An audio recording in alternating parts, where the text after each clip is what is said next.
Ulat mula naman sa CMN Legazpi City. CNN Live Nation. Susan Balane, magandang araw sa iyo. Magandang araw Ariel, magandang araw Pilipinas. Nag-apela ng tulong at dasal si Bishop Louie Occhiano ng Diocese of Iraq matapos silang bayuhin ng matinding hagupit ni Super Typhoon Pipito. Ayon kay Bishop Occhiano, sumalo ng matinding hagupit ng bagyo ang mga bayan ng Pandan, Panganiban, Karamoran, Higmoto, Bagamanok at Viga na nasa northern part ng Catanduanes. Kahapon, pinagpatuloy ni Bishop Occhiano ang paglilibot at pagbisita sa mga simbahan at kanyang napag-alaman na may mga bakwit pa sa ilang parokya, may ilang simbahan sa kanilang diocese na nagkaroon ng damage, lalo ang bubong at kumbento. Ngunit ang mahalaga umano ayon sa obispo ay ang mga pamilya, lalo ang mga nasa laylayan na nahihirapan makapagpatayo muli ng bahay matapos wasakin ng bagyo.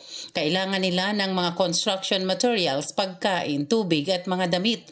Maliban sa Virac, wala pang supply ng kuryente at maging komunikasyon sa Catanduanes. Nadadaanan na ang kalsada matapos ang isinagawang clearing operation.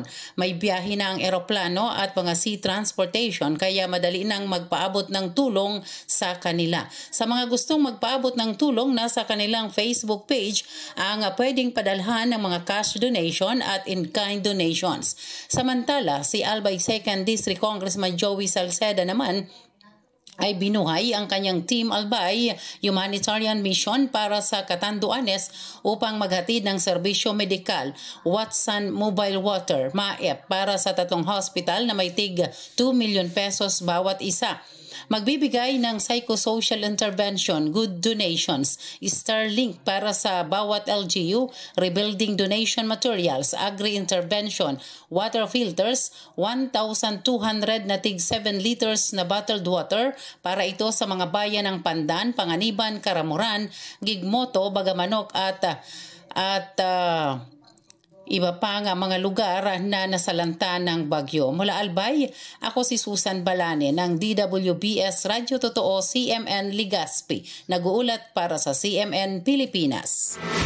CNN Live Nationwide. Maraming salamat Susan Balane mula po sa impilan ng Radyo Totoo CMN Legazpi City sa lalawigan ng Albay.